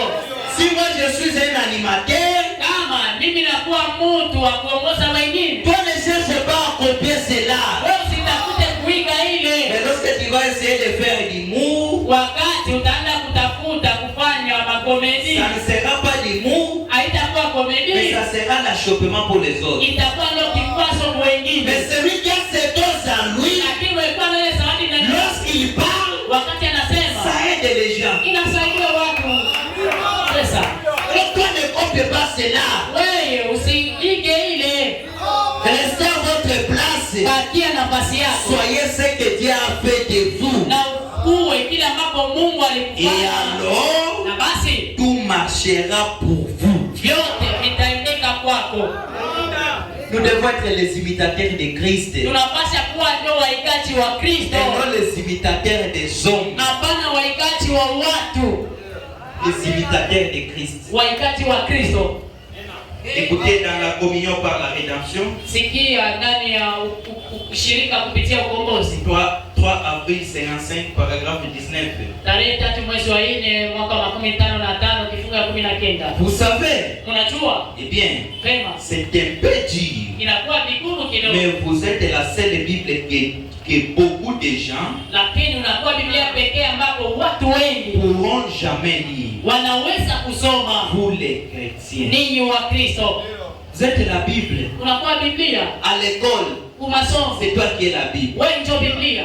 Alors quel verset dans la Bible Basi ni andiko gani ama mstari gani ndani qu'on est en train de lire dans ta vie? yenye biko unasoma mu maisha yako? Avec les choses que tu fais, Pamoja na vitu uko unafanya. est-ce que tu affiches réellement la vie chrétienne? Eti uko unaonesha maisha ya Kikristo? Et devant les diacres, tu te caches. Na mbele ya washemashi unajificha. Mais inutile de se cacher. Inakuwa haina faida kujificha. Devant les pasteurs, tu te caches. Mbele ya mchungaji unajificha. Inutile de se cacher. Haina mafaa faida kujificha. Le pasteur, il a un ciel à vous amener. Eti mchungaji uko na mbingu ya kukupeleka. Lui, il vous aide seulement, il vous montre les chemins. Yeye anakusaidia tu kukuonesha njia. Si tu veux l'accepter, Kipenda kukubali ile njia. c'est pour vous. Ni kwako. Et si tu refuses, Na kama ça ne ukakataa, dépend que de toi. inakuhusu tu wewe. Mais devant les diacres, tu te caches. Lakini mbele ya washemashi unajificha. Devant les pasteurs, tu te caches. Mbele ya mchungaji unajificha. Mais tu es en train de te cacher toi-même. Basi uko tu unajificha mwenyewe. Parce que ce jour-là, Kwa maana ile siku le pasteur ne sera pas avec toi. mchungaji hatakuwa pamoja nawe. Alors sois à l'aise. Basi ustarehe. Sois à l'aise dans tes actions. Starehe ndani ya matendo yako. Dans tes bêtises, sois à l'aise. Mwili uovyo yako uwe mwenye kustarehe. Depuis que tu te caches avec tes péchés là. Tokea uko unajificha na ile yako. Tu sais ce que tu as fait. Unajua kile ambapo ulifanya. Tu sais le problème que tu as. Unajua mashida uko nayo. Et tu viens ici, Na unakuja hapa un chrétien. Mkristo. Même le diable adore. Hata shetani naye anaabudiaka. Même en ce moment, il y a l'incarnation du diable. Hata mwi wakati kunakuwa kujisirisha kwa Et shetani. là où les enfants deviennent se réunir, Ni pale kwa watoto wa Mungu wanakusanyika. le diable ne manque jamais. Shetani hakusanyiki kamwe. Alors pourquoi se cacher? Basi faida gani ya kujificha? Peut-être lorsqu'on devrait découvrir ce que tu es, Labda pale tungaliweza kufungua kile huko. le pasteur ayant ces charges-là, Mchungaji akiwa na ile mzigo, il pourra se mettre à genoux pour toi. anaweza kupiga magoti kwa ajili yako. Mais le pasteur pense que tu es un bon chrétien. Lakini mchungaji afikiria kwamba uko mtu Mkristo mzuri. Ils ne pourront même pas prier pour toi. Hawezi hata Il kukuombea. va se souvenir de ceux-là qui sont faibles. Atakumbuka masaibu. Regarde tel qu'il a tombé. Angalia fulani alianguka. Oh, il y a quelqu'un qui est déjà tombé depuis longtemps. Huko mtu alianguka tokea zamani. Mais comme tu te caches, Kama vile tu unajificha, continues toujours dans cette allure-là. unaendelea tu ile njia. Mais restez libre. Lakini wakati huru, Que les enfants de Dieu prient pour toi. watoto wa Mungu wapate kukuombea. Se cacher, Kujificha ce n'est pas la solution. haiko ndio suluhisho. Sois libre. Uwe huru, Dévoile-toi. ujifunue. Dévoile la vie que tu as. Funua ile maisha uko na ficha. Dévoile ce que tu caches. Funua kile uko na ficha. La vie cachée en toi, dévoile ça. Ile maisha unaficha ndani yako, funua. Comme nos amis, les païens que nous avons, ils nous disent, Sasa vile marafiki yetu wapagani wanatuambia, lorsqu'on dit non, nos sœurs sont vraiment sérieuses. wakati tunasema badala yetu wanajiheshimu sana, Alors il rit d'abord et il se moque de toi. basi ule rafiki atakucheka kwanza na Qu'est-ce qu'il répond? atajibu nini? Dans des longues jupes, on peut dire oui. Mwile marinda mrefu tunaweza sema Mais nini? avec des longues jupes là, Lakini pamoja na ile marinda il mrefu enlève ça facilement. ametoshana kirahisi rahisi. Alors on fait comment? Basi wapanga namna Dès qu'on commence ces causeries là, wakati tunaanza ile miongezi, baba tonge biki. concentre les choses. Vous nous avez fait honte. Unaisha kuchekesha kutupatisha haya. Vous êtes la Bible. Unakuwa Biblia. Lorsqu'on couche avec les autres, lorsqu'on couche avec les autres, Wakati banalala na wengine, pas de problème. haina Mais si c'est question de toi, lakini itakuhusu wewe dada wa utume. il commence déjà à publier. Anaanza Parce qu'il kutangaza a découvert quelque chose qu'il ne pensait pas qu'il devrait. kwa maana aligundua kitu yenye hakukuwa na wasiaka kwamba Il inaweza pense qu'il kufikia. est sérieux. Alikuwa anafikiria kwamba Mais en réalité, il est qu'il est hypocrite. itakuwa wewe unakuwa tu unafiki. Et dévoile-toi. Basi ujiache huru. Avec des longues jupes. Pamoja na ile mashipe ya mrefu, Mais en réalité, ce sont des mini-jupes. lakini kwa kweli inakuwa ya mfupi. Vous avez fait honte. Unaisha leta Vous avez haya. fait honte de ces messages. Unaleta haya kwa ujumbe. Vous avez fait honte de la parole. Unaleta haya kuneno. Vous êtes la Bible de Dieu. Unakuwa Biblia ya Mungu. Si quelqu'un vole dans l'avenir, Kama mtu mule mumkoba akiiba, il n'y aura pas de problème. hakutakuwa shida. Tu dois essayer de voler. Basi wewe pima kwa kuiba kidogo.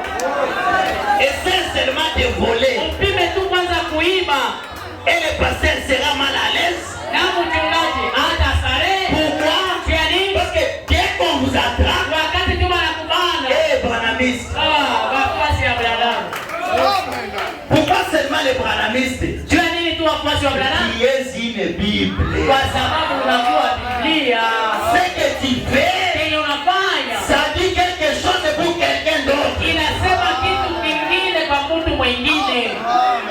Votre vie Maisha yako est la seule Bible que les hommes inakuwa Biblia pekee ambapo watu et beaucoup d'hommes et de femmes pourront jamais lire. na wanaume wengi na wanawake wengi wanaweza kusoma. Là, je vous informe. Wapana na wapasha habari. Votre vie, on suit ça pas à pas. maisha yako watu wanaifuatilia hatua kwa hatua. Mais seulement les rêves. Fanya tu kosa tu. Regardez, d'autres pasteurs sont en train de commettre des bêtises. Angalia wengine wachungaji wiko nafanya maafa. Mais un pasteur du message essaye seulement. Basi mchungaji toa ujumbe mmoja apime. Il essaie seulement. Apime tu. Il est la Bible de Dieu. Anakuwa Biblia ya Mungu. La Bible est censée être dans la droiture. Na Biblia inapasha kuwa katika uwaki. Juste vos actes, matendo yako tu et vos comportements, na tabia yako, ça dit quelque chose. Inasema kitu moja. Les chrétiens sont donc censés être un exemple vivant de ce que Christ était. Wakristo wanashurutishwa kuwa mfano iliyo hai ya kile ambapo Kristo alikuwaka. Si on cherche Christ aujourd'hui, kama leo wakimtafuta Kristo, il faut qu'on puisse le découvrir en toi. Inabidi wamupate ndani yako. Il faut qu'on puisse le découvrir en toi. Inapasha wamkumbue ndani yako. Ce que tu fais, c'est ce que Christ pouvait faire. Christ injuria quelqu'un. Christ se moquait de sa sœur. Tu es quel Christ? Et tu seras surpris.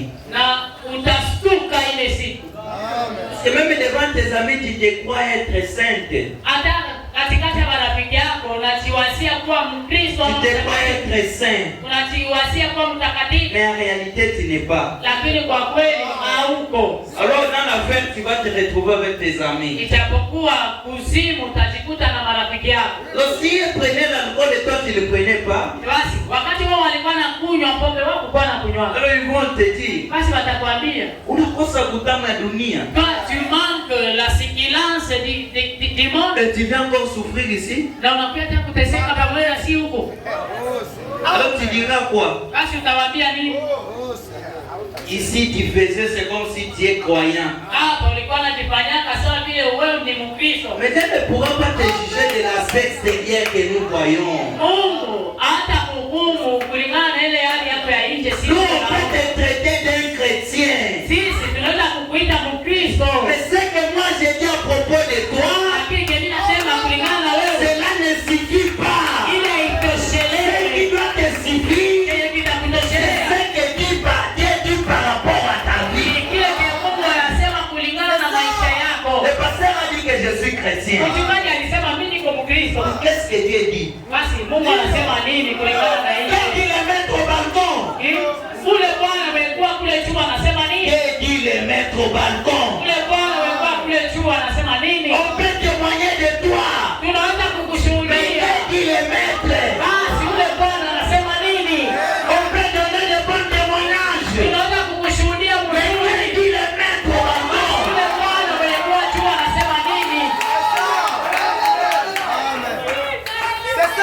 J'aimerais que je sois bien achoppement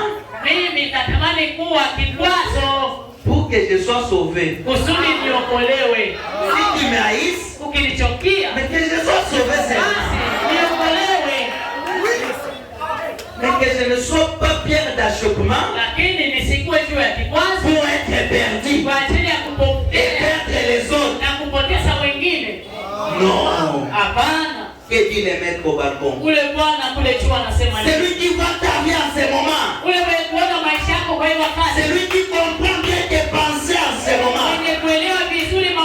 C'est lui qui connaît ce que tu penses. Est-ce qu'il peut témoigner que tu es chrétien? Est-ce qu'il peut témoigner de toi? Bien sûr, moi j'ai déjà dit que tu es chrétien. Mais qu'est-ce qu'il est maître? Qu'est-ce dit Christ par rapport à ta vie? C'est ce qui compte.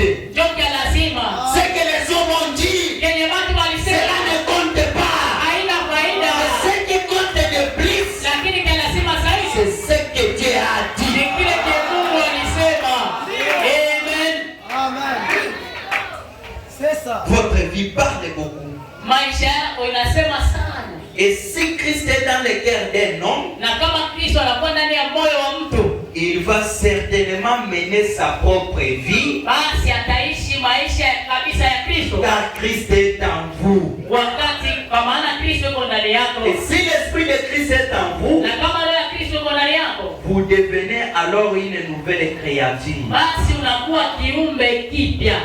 Eh bien, Vema, je pense que cette idée m'est chère, nafikiria kwamba hii wazo inakuwa ya lazima sana, que les chrétiens partout, ya kwamba Wakristo fasi yote, si tout le monde qui invoque le Seigneur Jésus vivait exactement la vie chrétienne, kama kila mtu mwenye kuandika jina la Yesu angaliishi maisha ya Kikristo, eh bien, vema, ce monde se convertirait dans les 24 heures qui suivent. hii dunia mzima ingaliamini kesho. Toi, pourquoi tu n'invites pas ton voisin? Wajua nini haumualikake jirani yako? Parce que tu mènes une mauvaise vie par rapport à lui. Ni kwa sababu unaishi maisha mubaya kulingana na yeye. Alors tu as peur de l'inviter. Ijapokuwa ndio pale unasikia haya kumwalika. Si tu l'invitais, Kama ukimwalika, tu diras toi-même tu n'es pas encore sauvé. atakwambia wewe mwenyewe uyaokoka. Alors tu veux que je sois comme toi. Unapenda nikuwe sawa na wewe. Mais si tu menais une meilleure vie, Lakini ungaliishi maisha ya mzuri, tu devrais inviter ton voisin. unalipasha kumwalika jirani yako. Il y a des gens qui ont peur d'inviter leurs voisins Huko ici. basi wanasikiaka uoga kualika majirani. Parce qu'ils sont chrétiens seulement ici. Kwa maana iko tu Makristo hapa Mais mkanisa. quitter ici, Lakini kutoka oh, hapa, c'est dangereux. ni hatari. C'est dangereux. Ni hatari. Amen. Votre vie Maisha yako parle beaucoup. inasema sana, Ça parle beaucoup. inasema sana Que de nous dire que je suis chrétien. kuliko kutuambia kwamba uko Mkristo. Mais que tes actes parlent à ta place. Basi matendo yako ndio iseme nafasi yako. Que tes actes parlent. Matendo yako ndio iseme Qu'est-ce que Christ dira de toi? nini Kristo atasema juu yako ama kushuhudia juu yako. Est-ce qu'ils pourront témoigner de toi? Eti watu wanaweza kushuhudia De ce que tu mènes là. kenye wewe unaishi Ce kule, que tu fais. kenye unafanyaka, Les bêtises que tu fais à l'école. ile maafa unafaa kule Ce que tu ukasoma, fais au quartier. kenye unafanyaka Parce que mkoba. c'est ce qu'une chrétienne devrait faire. Eti ndio kenye Mkristo mke alipasha kufanya. Le temps est proche. Wakati unakaribia, Ce n'est pas le temps qu'on devrait rester dans ces choses-là. haiko wakati ambao tulipasha tena Dans des tiraillements inutiles. ndani ya kukokotana ya Ce ovyo. n'est plus le temps. Haiko tena muda. Chacun a son temps. Kila mtu kuna wakati wake.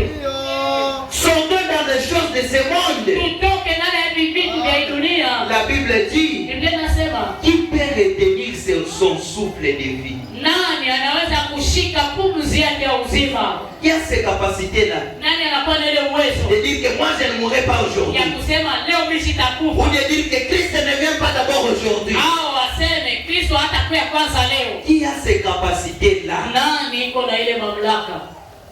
Des grands pasteurs Wachungaji wakubwa qui ont fait de grands miracles, ambapo walifanya maishara qui kubwa, ont fait de grands prodiges, ambapo walifanya miujiza qui kubwa, ont guéri les malades. ambapo waliponya wagonjwa Et ils se faisaient soigner dans des hôpitaux chers. na walikuwa natuziwaka hospitali ya bei Mais kali, après tout, lakini kisha ils vyote sont dans la tombe. iko kukaburi. Mais qui es-tu toi? Basi wewe ni nani?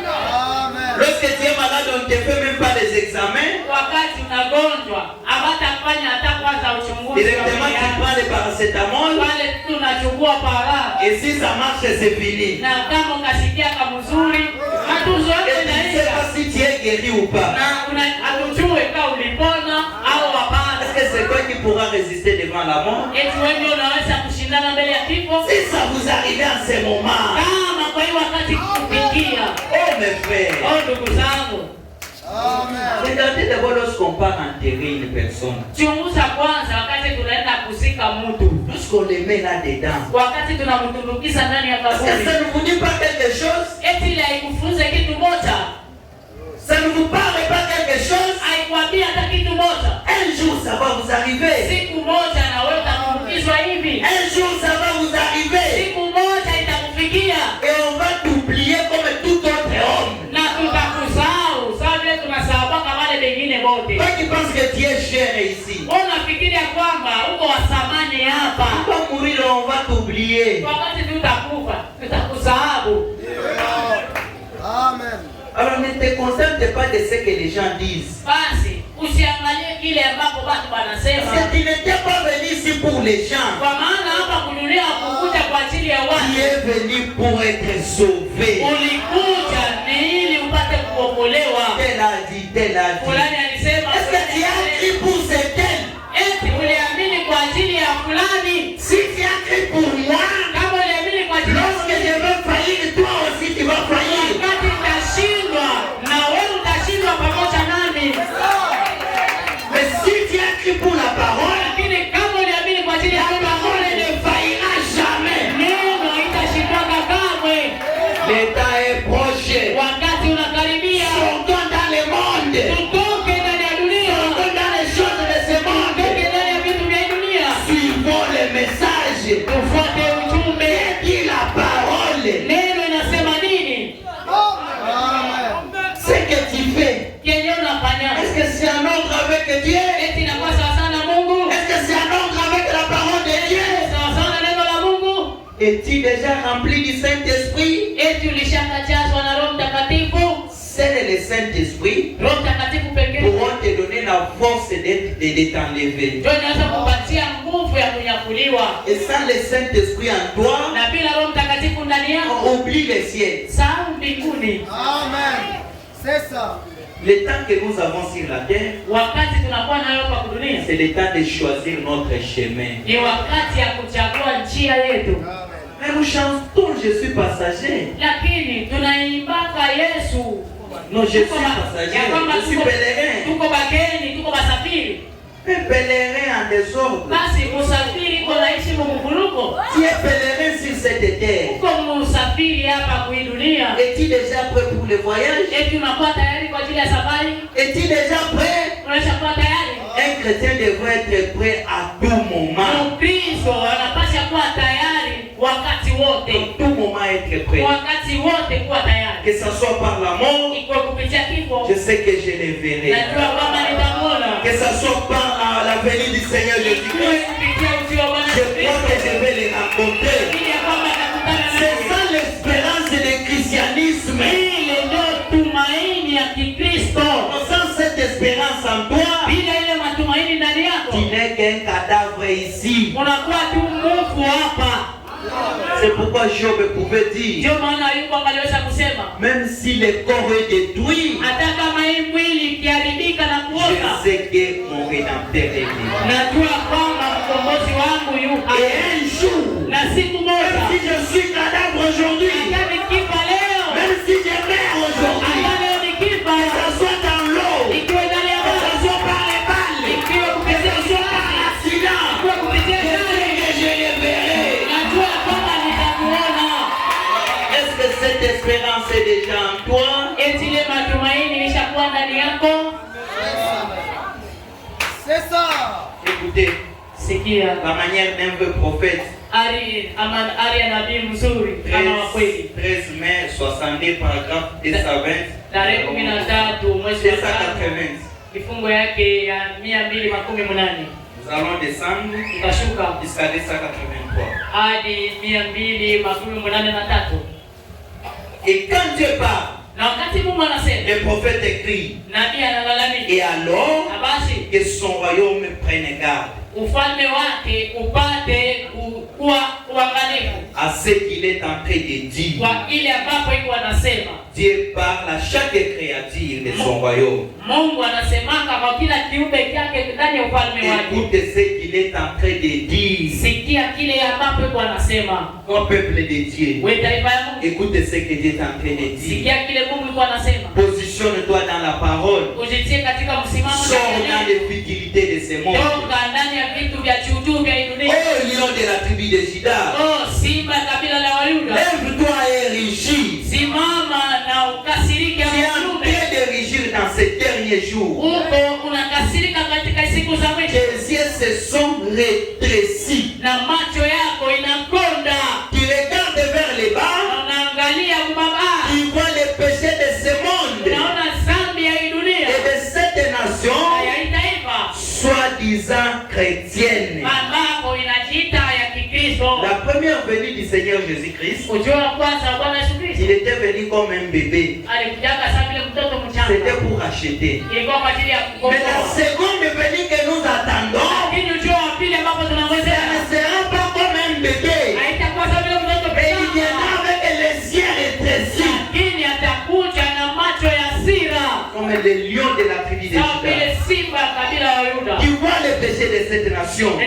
Unaona dhambi ya hii taifa, De cette nation. hii taifa Pourtant, ijapokuwa a été racheté par les sangs précieux. ilikombolewa kupitia damu ya Tu damani. vois comment les dénominations sont en train de fouler au pied ta parole. Unaona namna gani madhehebu iko inakanyaka neno Tu lako. vois comment les faux prophètes mentent. Unaona namna gani manabii ya uongo wanasema uongo Ils renient la vérité. na wanakana kweli. Régis au lion de Juda. Oh, kasirika wewe simba Et ya que Yuda, les prophètes crient fort. na manabii wako wapate kulalamika sana Quand Dieu parle, wakati Mungu anasema. qui peut s'empêcher de prophétiser? Nani anaweza kataa kutabiri? C'est la parole de Dieu qui sort de la bouche Ni neno ya Mungu yenye kutoka mkinywa, et qui se met au travers du prophète. na ambapo iko inakuja kupitia nabii. Comment peut-il garder silence? Namna gani tunaweza kunyamaza kimya? S'il le faisait, Kama kifanya il éclaterait en petits morceaux. basi tapasuka vipande vipande. Oh Dieu, Oh Mungu, que ton prophète régisse, Seigneur. nabii wako apate kunguruma Bwana, Régis ton message, kurumisha ujumbe wako Dieu, Mungu, et que chaque créature de ton royaume prenne garde. na kila kiumbe cha ufalme wako kipate kuwa kiangalifu. Frère Branham dit, Nguvu na wanasema la maison de Dieu, nyumba ya Mungu c'est la maison de jugement et d'avertissement. ni nyumba ya hukumu na ya arifu. Peut-être ce matin, Labda ya asubuhi c'est votre avertissement. inakuwa arifu yako, Prenez garde. upate kuwa mwangalifu Qu'il puisse s'arrêter, na apate kusimama, que les femmes s'arrêtent na wanawake wasimame et s'examinent. na wajichunguze. Ce matin, Ya asubuhi que les femmes s'arrêtent et s'examinent. wanawake wasimame na Que wajichunguze, les hommes s'arrêtent et s'examinent. wanaume wasimame na Que wajichunguze. chaque prédicateur qui écoute cette bande Kila mhubiri mwenye kusikia hii tepe s'arrête et s'examine. asimame na Que jichunguze. chacun examine sa vie Kila aujourd'hui. mmoja achunguze maisha Que chacun yake. regarde la manière dont il est en train de Kila vivre. mmoja achunguze namna ambapo iko Il anaishi, examine sa vie. achunguze maisha yake. Que chaque prédicateur s'arrête et s'examine. Kila mhubiri asimame na jichunguze, Car kwa maana le lion de la tribu de Juda rugit. simba wa kabila la Yuda ananguruma, Et la vraie parole na neno ya kweli qui vient au prophète yenye kuja kwa nabii proclame et crie. inatangazaka malalamiko, Proclame et crie. inatangaza na kulalamika. Répandez-vous Tubuni et détournez-vous avant qu'il ne soit trop tard. na mupate kumgeukia mbele wakati Ce matin étoile du soir. hii inasema na nyota magharibi mashariki. Répandez-vous Tubu avant qu'il ne soit trop tard. mbele wakati haiyapita. Prenez le chemin sûr de Dieu. Uwe na uhakika wa Mungu, Prenez le chemin sûr de Dieu chukua njia ya uhakika wa Mungu avant qu'il ne soit trop tard. mbele wakati hayakuwa Arrête ta vie Eleza maisha yako avant qu'il ne soit trop tard. wakati hayakuwa nyuma sana. Suis la parole de Dieu Fuata neno la Mungu avant qu'il ne soit trop tard. mbele hayakuwa nyuma sana. Jeune garçon, jeune fille, Kijana binti, kijana Frère mwanamke, Branham me dit, ndugu yangu asema aujourd'hui tu es beau, leo unakuwa kiasi, mais un jour kila siku tu moja vas vieillir. utazeeka. Aujourd'hui tu es fort, Leo uko na nguvu, un jour ça sera fini pour toi. itamalizika kwako. Investis ta jeunesse en Christ, Weka hazina ujana wako kwa Kristo, donne ta vie à Christ, panda maisha yako kwa Kristo. que ta jeunesse Ujana wako soit investie en Christ, ipate kuwekwa hazina ndani ya que Kristo. ta vie Maisha yako soit investie en Christ, iwekwe hazina ndani ya parce Kristo, que tôt ou tard, kwa maana tu yataikawia. seras aussi vieux comme ces vieillards-là. Karibuni utakuwa mzee sawa vile wale wazee, Tu vas vieillir. utazeeka. Répandez-vous Tubuni avant qu'il ne soit trop tard. mbele hayakuwa nyuma sana. Carrefour du temps, Panda njia ya nyakati 15 janvier 56 paragraphe 15 il dit tarehe 15 mwezi wa kwanza mwaka 2016 kifungu 15 inasema, eh bien, vema, retournons un peu en arrière turudie kwanza nyuma kidogo dans nos pensées mawazo yetu et étudions juste quelques minutes na tujifunze kwa dakika chache ce qui est hapo kilifikia ces quelques années passées. hii miaka chache En ilishapita. tant que ministre de l'évangile, Sawa vile mhubiri wa injili, je crois que nous vivons au moment de l'approche apparition de la seconde venue du Seigneur Jésus. naamini ya kwamba tunaishi wakati yenye kukaribia kuonekana ama kuja kwa Bwana wetu Yesu Le Kristo. second retour ou la seconde venue. Kuja yake ya pili ama ujio wa pili. La première fois, Mara ya kwanza il est venu comme un bébé. alikuja sawa vile mtoto mchanga. Cette fois, Mara hiyo il vient comme roi de gloire. anakuja sawa vile mfalme wa utukufu. La venue du Seigneur que nous attendons, Ujio wa Bwana ambapo tunangojea, il viendra comme roi. atakuja sawa vile mfalme. Pour faire quoi? Kwa ajili ya kufanya nini? Pour tirer vengeance Ili apate kulipisha de kisasi ceux qui n'obéissent pas à la parole de Dieu. kwa wale ambao hawatii neno la Mungu. La seconde venue, Ujio wa pili c'est pour tirer vengeance. ni kwa ajili ya kulipisha Et toi kisasi. qui écoutes la parole ce matin Wewe kusikia neno la et tu ne veux pas obéir à la parole, upende kutii neno, attends-toi la vengeance de Dieu. ujingojee kisasi ya Mungu. Ça sera pour la vengeance. Itakuwa kwa ajili ya Ça ne kisasi. sera plus pour te sauver. Haitakuwa tena kwa ajili ya Mais ça sera kukuokoa. pour te tirer vengeance. Itakuwa juu ya kukulipisha kisasi. Toi qui écoutes ce matin Wewe kusikia et asubuhi, tu restes toujours dans tes bêtises là, bakia tu ndani ya kuovyo yako. attendez voir la vengeance de Dieu. Ujingojee kisasi ya Mungu. Les appels à sortir. Walioitwa kutoka, Et nous allons déjà conclure parce que notre temps est presque là. na tutajumlisha kwa maana wakati wetu ushaenea. Paragraphe 25. Kifungu ya 15 Il dit, nasema il viendra pour le jugement atakuja kwa ajili ya hukumu sur les nations. juu ya mataifa, Et pendant qu'il se relève dans la miséricorde, na wakati iko nasimama ndani ya rehema, oh, hâtez-vous de vous y réfugier. ujiandikishe kukimbilia hapo. Pendant que la grâce est encore là, Wakati neema ingali hapo, courez vers la grâce. piga mbio kufukuzia neema. Courez vite, enfants éloignés de Dieu. Piga mbio mtoto ulienda mbali na Mungu. Courez vite, Piga mbio enfants éloignés de ce mire théologique, wewe mtoto ambapo ulienda mbali na hiyo mabasi ya teolojia d'incrédulité ya kutokuamini et de formalistes froids, na ya upinduzi inayokuwa baridi fait des mains d'hommes. iliyofanywa na mikono ya watu. Fouillez cette théologie, Kimbia ile teolojia faite des mains d'hommes, iliyofanywa na mikono ya watu. entrez au centre du champ de la grâce de Dieu Uingie katika kituo cha neema ya Mungu et implorez-y la miséricorde en criant. na ndani upate kualika rehema ukipaza sauti kubwa, Car kwa maana c'est le sang de son propre Fils qui nous accorde la miséricorde. ni damu ya mwana wake mwenyewe ndio inatupatia rehema.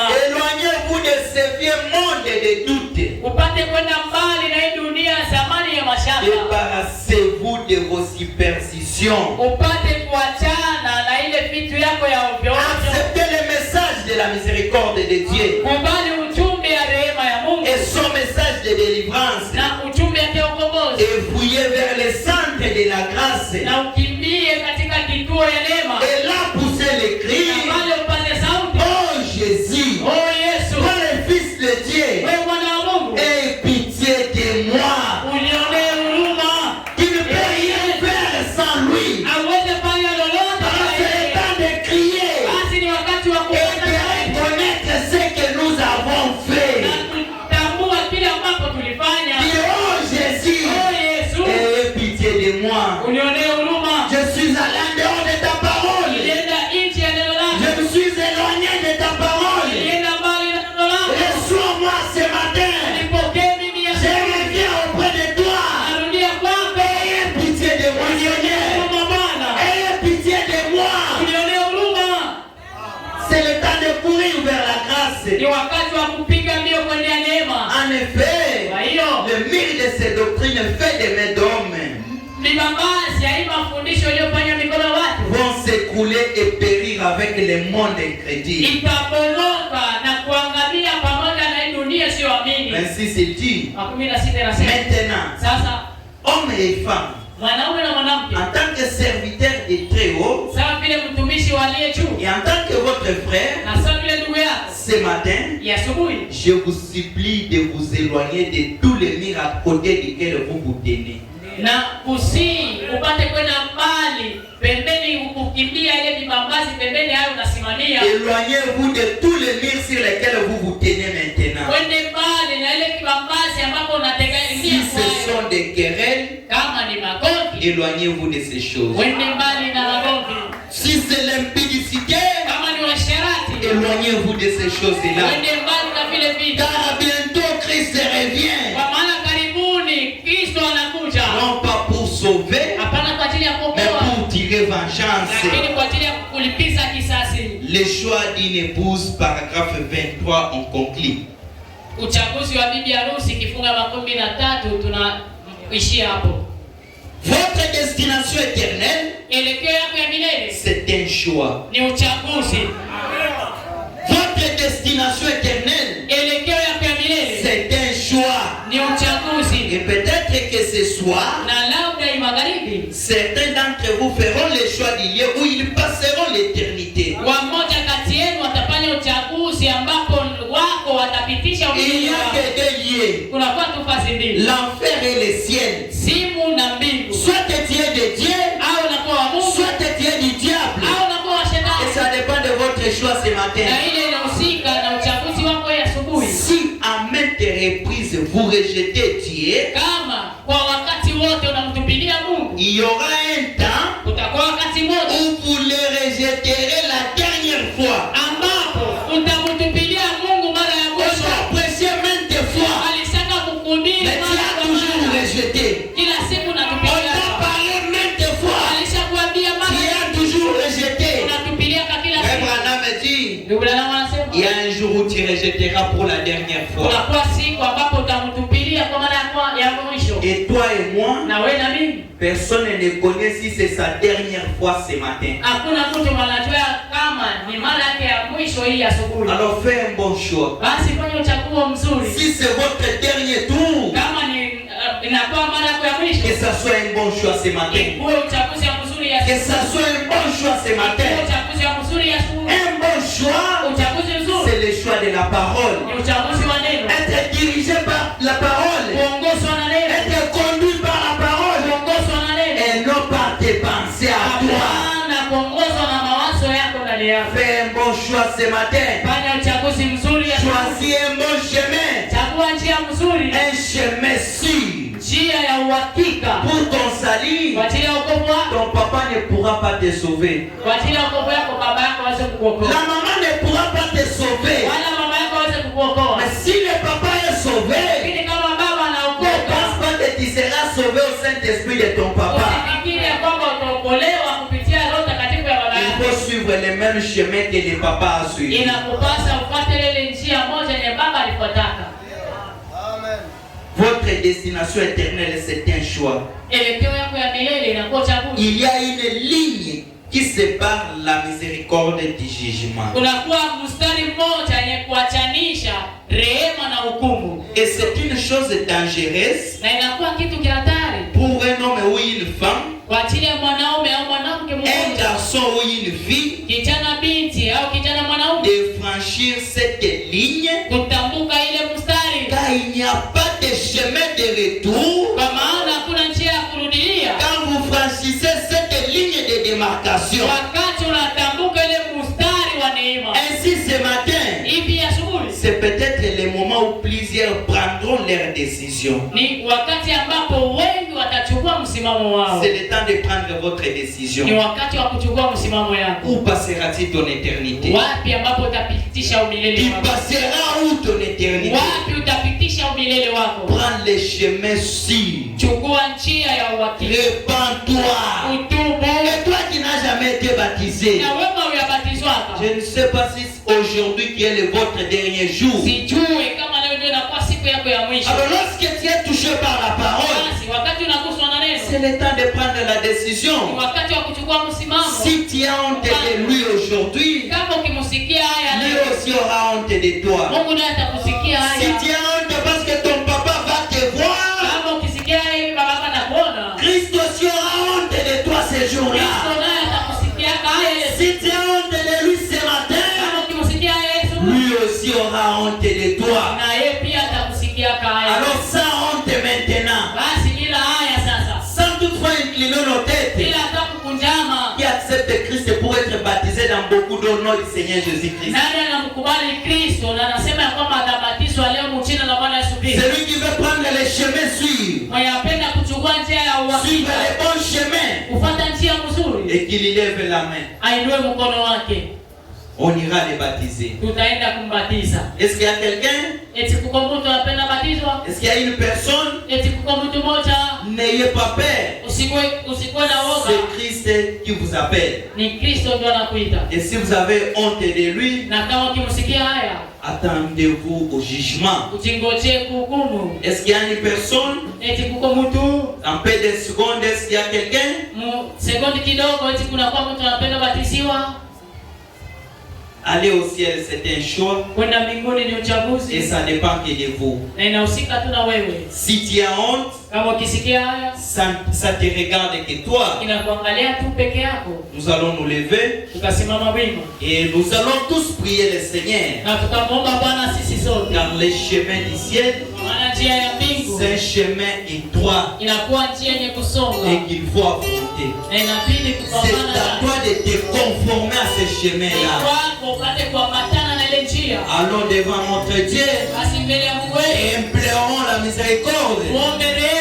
Si tu as des problèmes avec ton frère, Kama uko na shida na ndugu yako, promets à Dieu d'arranger dès la sortie. umwaidie Mungu kutengeneza wakati Si tu as utatoka. des problèmes avec ton mari, Kama uko na shida na bwana promets yako, à Dieu d'arranger dès la sortie. umwaidie Mungu kutengeneza S'il y mbele a quelque chose à voir le pasteur, kama kuko kitu ya kuona dès mchungaji, la sortie, il faut attendre le pasteur. kutoka mngoje mchungaji. Alors nous allons tous prier le Seigneur. Basi tutamwomba Bwana sisi sote. Prions le Seigneur. Muombe Bwana.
Applaudissons pour le Seigneur.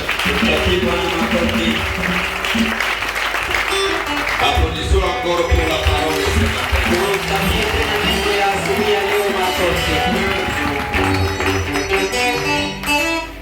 Mon frère, ma soeur, ndugu yangu, dada yangu, c'est ce que les gens ignorent aujourd'hui. ndio kenye watu wanakuwa na sahau leo. Il vient à l'église, Anakuja mkanisa, au lieu de suivre la parole, bali ya yeye kufuata neno, il vient imiter les gens. anakuja ndio kuiga watu. Il n'y a personne qui s'examine sa vie. Hakuna hata mtu mwenye iko anachunguza kwanza kwa ajili ya maisha yake. Là, Branham n'a pas épargné personne. Pale Branham yeye akutosha mtu pembeni. Il dit, ma soeur, c'est le temps de s'examiner. Anasema, dada yangu, ni muda kwako sasa kwa wewe kujichunguza. Mon frère, c'est le temps de s'examiner. Ndugu yangu, ni muda kwako kwa kujichunguza. Il dit, les prédicateurs, c'est le temps de s'examiner. Anasema pia wahubiri ni wakati wa kujichunguza. Il n'y a personne qui sera sauvé parce qu'il prêche. Hakuna mtu mwenye ataokokaka kwa sababu yeye anahubiri yaka. Il n'y a personne qui sera sauvé parce qu'il vient à l'église. Hakuna mtu mwenye ataokolewaka kupitia tu kuja kwa ajili ya kuja mkanisa. Nous serons sauvés parce que nous vivons la parole. Tutaokolewa ni kwa ajili ya sisi kuishi neno. Et ce n'est pas pour l'argent. Na haiko kwa ajili ya pesa. Oh, on a prié pour moi, j'étais guéri. Oh, waliniombea nilipona. Je serai sauvé. Nitaokolewa. Même les noms que vous avez là-bas, les invitations. Si quelqu'un danse comme ça, tout le monde commence à danser. Hata ile zawadi ambayo unakuwa nayo pale inakuwa zawadi ya uigaji. Kama tu mtu akicheza kungamba fulani na wewe unacheza vile. N'imitez personne. Wewe usiige mtu. Imitez Jésus-Christ. Umuige ndio Yesu Kristo. Nous sommes venus ici pour un seul but. Tulikuja hapa sisi wote ni kwa ajili ya ukomo moja. C'est pour aller au ciel. Ni kwa ajili ya sisi kwenda mbinguni. Que vous ayez l'argent. Ukuwe na pesa. Que vous ayez des enfants. Ukuwe na watoto. Que vous ayez à manger ou non. Kukula au hapana. Ne manquez pas la vie éternelle. Usikose uzima wa milele. Mais aujourd'hui les gens blaguent avec le message. Lakini leo watu wanakuwa nacheza na ujumbe.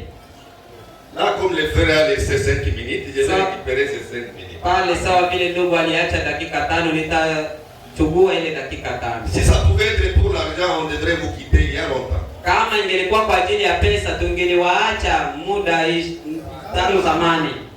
Adoption 5e partie 107 jusqu'à 108. Uweka wana wenye mamlaka kipindi yake ya 5. Sikia kile kenye Branham anasema hapa. Dada, wakati naisha ni wakati ya kuchunguza maisha yako. Maser le temps arrive à sa fin. Basi na bahubiri watu babatirie, muzinifu mhubiri, mongo mhubiri, na anawazia ataingia mbinguni juu ya kuwa mhubiri hapa. Unaangalia maisha yako. Badala chuki haishi, kutetana haishi, na tuenda mbinguni. Asa domo kwa namwambia hapa pana vile na anafanya tena. Haitakuwa vile. Haujui siku Yesu atakuja. Ndio anatuambia siku atakuja saa nyingine, hii mchana wa leo ndio siku yako ya mwisho. Au yu? Mara iko mchana ya mwisho juu ya kuishi, juu ya neema yako ushakuchekelea Mungu siku mingi.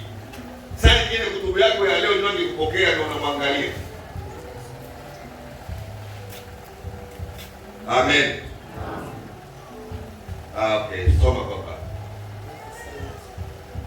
Jusqu'à ça, soma twende frère. C'est par amour. Ni kupitia mapendo. Ce que je fais. Yenye nafanya. Ce que je fais. Yenye nafanya. Enapenda. C'est quand je serai de l'autre côté du dernier souffle. Wakati nitakuwa kule ngambo ya pili ya pumzi ya mwisho. Bwana anasema kenye mimi niko napenda ni kile kenye mimi nitakuwa sasa nitakuwa ngambo ya pili.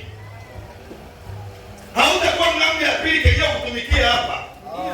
Huko nakuta leo muamini kuna mlongozo na pastor. Sasa wakati wanalia na safiri. Na hiyo tunachua kwenda mbinguni. Ajue nini itamfikia ngambo ya pili juu ya kidunia. Anampiga pastor Mungu. Mwamini. Na ujue kenye iko. Bana kwambia si ndio tala. Leo utafanya yote chini ya jua watu wote watalalamika. Ba pastor kwa besana na mimba unafanya nini?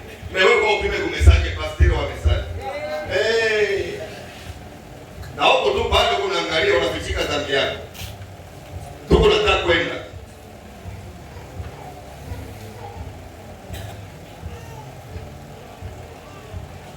Kale tu yule pale kusali sisi kaloko tu na unaenda salise.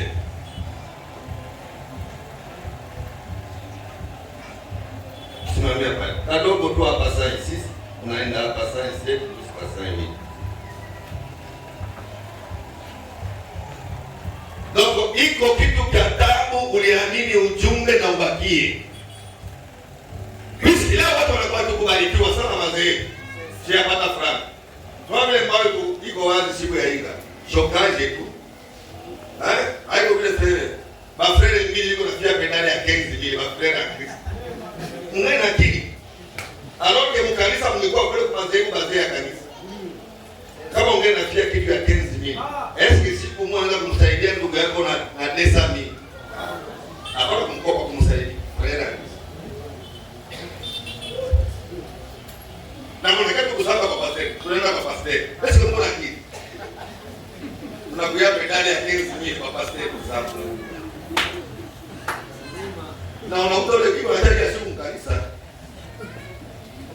Na mtende anambia wewe ndio unapenda kama kwa pastor wewe. Siku za pastor kwa kusa kikolo. Kama kwa pastor wewe. Ndio kwa kumesaje tu ya blagi. Hata pastor kwa shamba. Nitaka kukuuliza kidogo mzee. Uko siku mwaka kutana na kofi.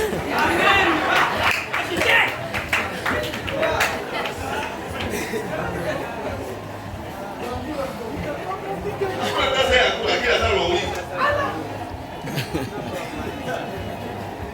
Kwa sekataro ndio kupiga kofi.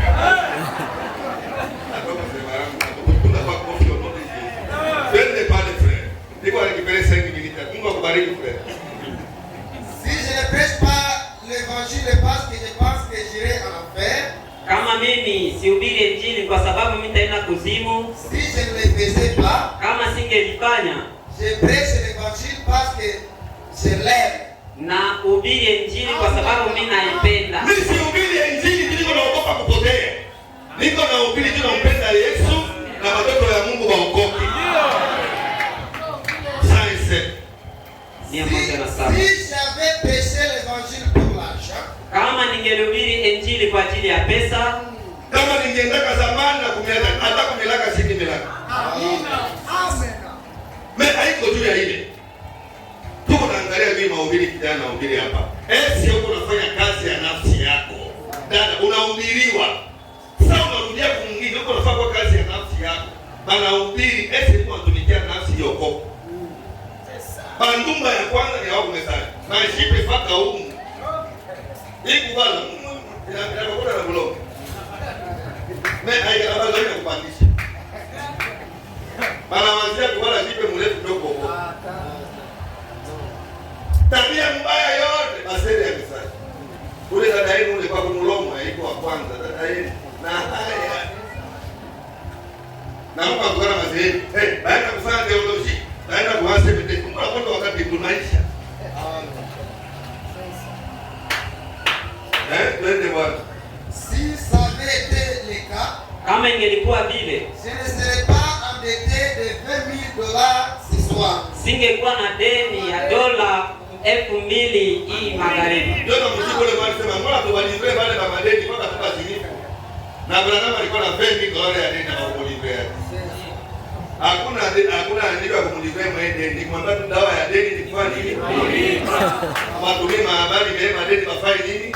Alipe. Na bwana alikuwa na deni ya $20,000. Hapana ya kanisa yake. Hapana liko pesa ya kanisa.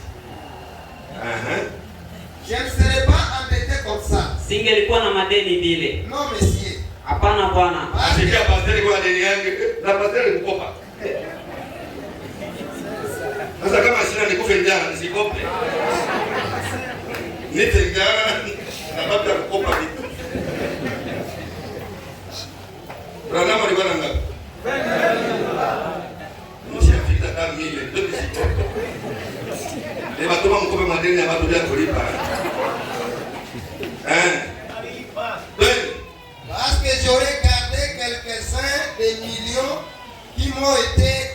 kwa sababu ningelinda milioni moja ambao nilipewa. Un homme, Mtu moja, un seul homme, mtu moja m'a envoyé des agents du FBI avec une traite de $1,500,000. alinitumia wafanyakazi wa FBI na pesa moja ya $13,000.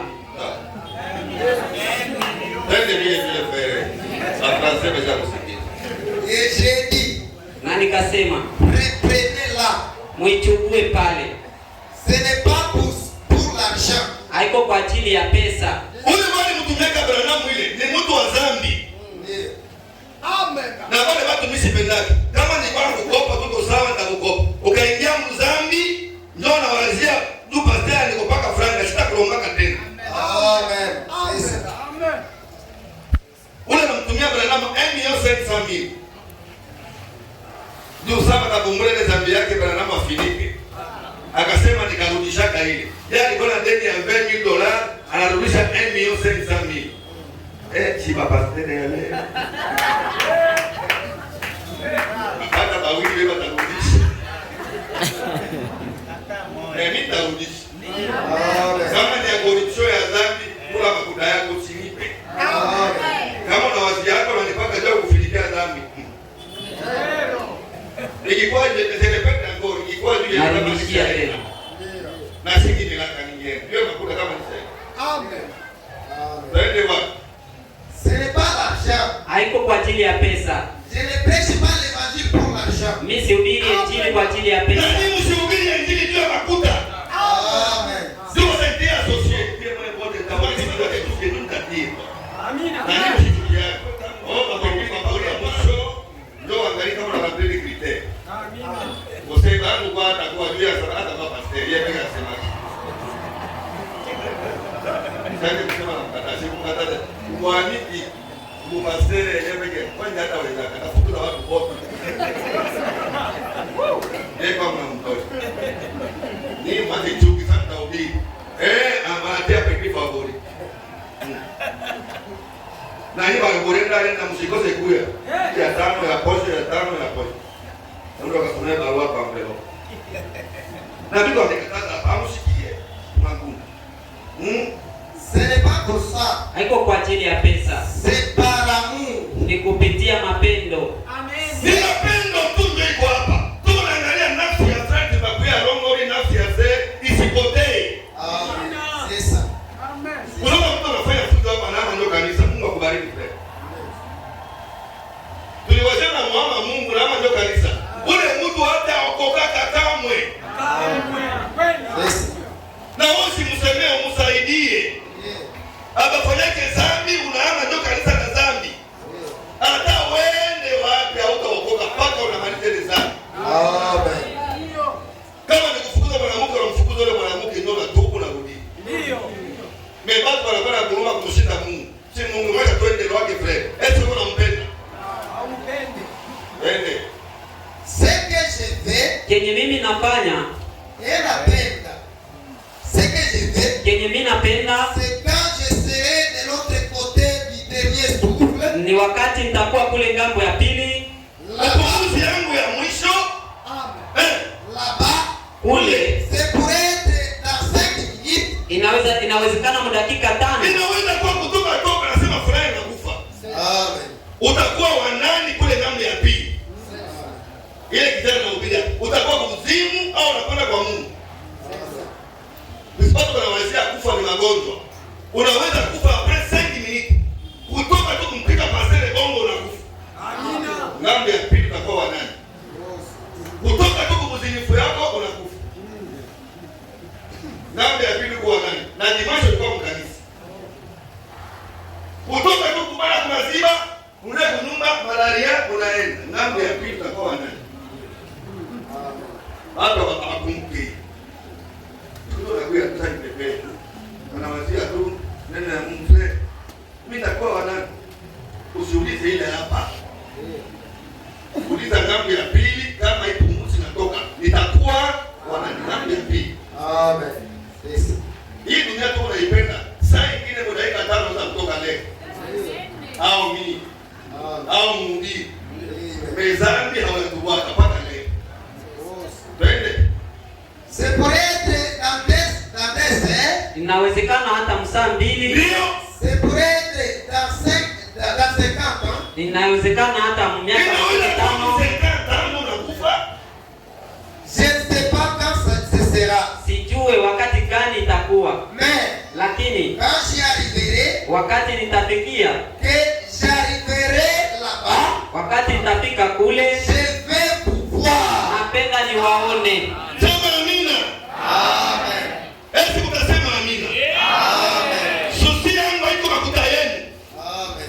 Susi yangu siku tutafika kule ni nione. Amen. Amen. Wapi? Ngambo ya pili tu tunafurahi. Utoe usipotoa ni kuone ngambo ya pili. Amen. Tutaonana ngambo ya pili ni kufatana na maisha tuko tunafanya hapa chini ya jua. Imba Bwana tutoe chakula na sadaka.